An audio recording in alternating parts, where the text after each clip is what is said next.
Charlie and Joe, so nice to chat with you. And yes, Joe has been on my home office wall for years now. I've spoken to her for all of the after films. So Joe, so nice to chat with you again. It's been a year. And Charlie, nice to meet you. Meet you. It's always good to talk.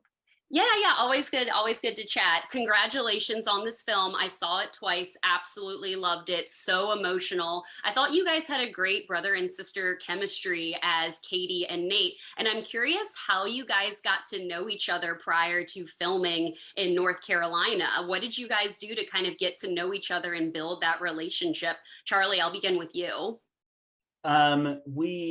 Well, before we went to North Carolina, we were actually shot in LA for a few weeks, and we were shooting in the family house. So, I mean, I think we'd met up as a cast.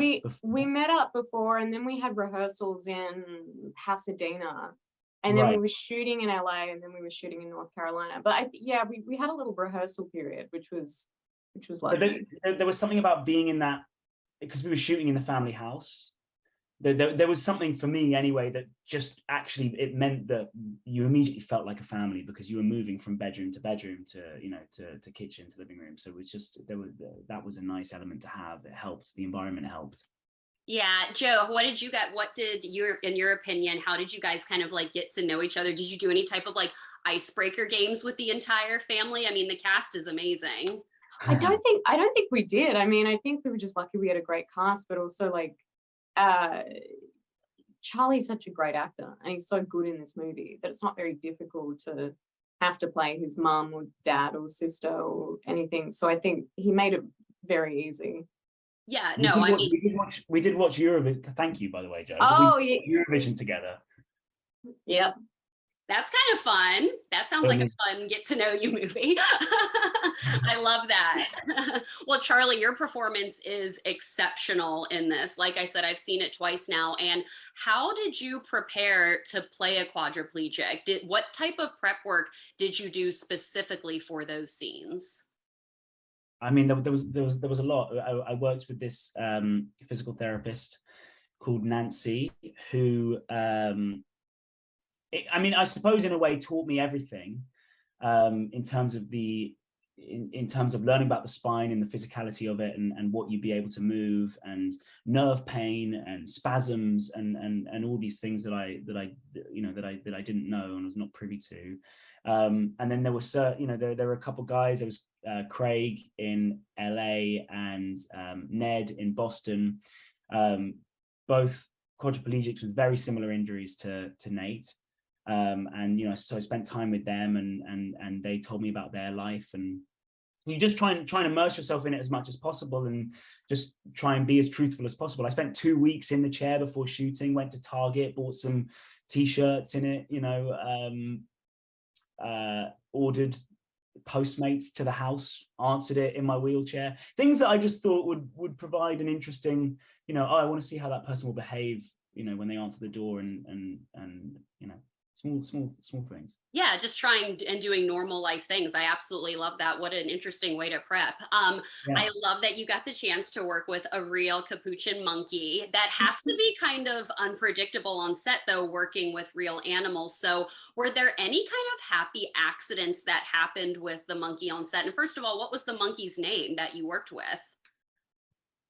The main monkey's name was Ali. And I remember one time, this was the day we were shooting at the diner, there was a happy accident that she did what she was meant to do, I think, on the first take. And usually it takes a little bit of time. This was when I think there was a van, and the monkey was in the van, and they were like, she's not going to get out, she's not going to go in the cage. And she did it on the first take. And I just felt so proud. Yeah, I know you do feel proud. Like you really do feel proud. I don't know. I felt like I was her acting coach for the whole thing, even though she was a far better actor than me. But there was one day where she had to sit on the bed, just sit on the corner of the bed, and she laid out like, I mean, like paint me one of your, like, you know. Yeah, with the little hand. Garber, like she had a hand up, and she was just lying on the bed like that. And the director was just like, film it. That probably did happen a lot. She's doing something kind of cool and they're like, let's get it on tape. Yeah. Well, that's why they changed the title of the movie. It was the evolution of Nate Gibson, and then they changed it to Gigi and Nate. And I think because she realized she was a star and she just wanted higher billing. Yeah. I actually did forget. I do remember that, because I remember seeing the behind the scenes when you guys were filming, and I do remember that being the original title. So that's really cool that that had to deal with the title change. Joe, in the movie, your character Katie, at one point she gets offered a job where she potentially has to move away from her family, and she's very nervous about it. In your careers, is there a particular role or project where you especially felt nervous to take on, or have like a little bit more anxiety to take on? Maybe it was this role, maybe it was something else, but Joe, I'll begin with you. Have you had like a similar moment like that? Oh yeah, all of them. And like usually I say no because of that. If you know, it's hard if something's shooting for a long time in a specific location and it's interfering with something else. But yeah, I think I'm nervous about every job, and so I'm very just scared about what I take on because of that. Yeah, it's hard being, as an actor, being judged by everybody. Charlie, what about for you? Is there a particular role for you? Well, I mean, this was terrifying for me, sheerly. I mean, because of the amount of work involved, and I suppose the physical transformation and trying to do justice to the disabled community and these, you know, this story, and also having to move to LA and North Carolina mid-pandemic was a bit scary. But other than that, you know, every decision in my day-to-day, yes, terrifying. Always. Yeah. Can we talk about the long hair that your character had for a minute? Because it was such a big transformative. That's like kind of what I thought of. Talk to me about that wig. It actually looks pretty good. Yeah, did you like the wig? Yeah. I mean, it was sort of, me and the director were talking about you know, movies with you know, with people who've suffered spinal cord injuries, and he referenced Born on the 4th of July, which Tom Cruise is in, and he gets injured and grows his hair out, and it was, I mean, it was just, it was a way to symbolize the difficult year after you know, the injury, I suppose, and you know, supposed to signify that the character's let himself go slightly. We tried on many wigs. There were a lot more that were way longer than that, which were just, I looked like I was in a band from, you know, the late 70s or something. But yeah, I enjoyed the wig. Yeah. And Joe, can we talk about Katie's work like cowgirl outfit? Tell me you kept at least a piece of that costume. No, I didn't. I mean, I don't think it was offered, but I remember we wanted her to work a job where she had to like wear a ridiculous outfit. And I think originally it was like a fish and chip shop. And then it was like, there was a lot of different options that we tried. And yeah, we were trying to find the most silly outfit that we could, that was still authentic to where they were living, and it would make sense for her to work there.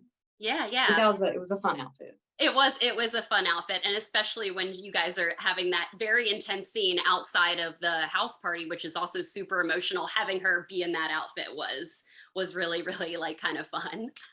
Yeah, I think that was the idea that I think Nick had, just to bring some kind of levity to it and realness to it, because it doesn't always happen that like when you have the intense conversations you're dressed appropriately. Yeah, no, 100%. Well, Joe, obviously I've spoken to you so many times before for playing Tessa in After. As an actress, when you're taking on a role over multiple films and you get to step back into the character and you know that you're gonna be doing this, do you approach that type of character differently than taking on a role with a character that has, you know, a 2-hour mark?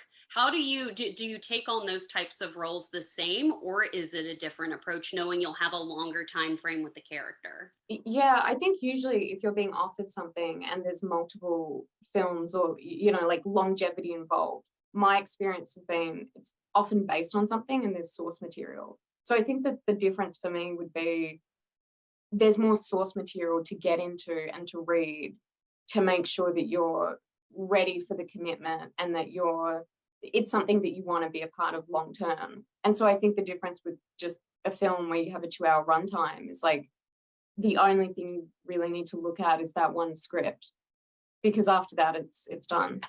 What do you think? I know they're wrapping me. What do you think you've learned about yourself as an actor from playing Tessa that you think you'll bring to other films in your career? I think I've learned a lot about just the behind the scenes process and stuff, and but also about pacing. Yeah, like if I was to do something again and it was like multiple films, just being aware of what that really means, and like, okay, I want to differentiate something in the second season than I do in the third season, or just yeah, I think that's been helpful. Yeah. No, I love that. Charlie and Joe, thank you so much for your time today. I can't wait for the fans to see Gigi and Nate because it is so cute, so charming, and you guys are absolutely fantastic in it. I can't wait for the fan reaction for this film because it's going to be so great. Thank you so much for your time today. And Joe, so nice to chat with you again. Charlie, nice to meet you. Thank you so much for everything. See you later. Thank you. Bye. Thank you. Thank you guys. Bye.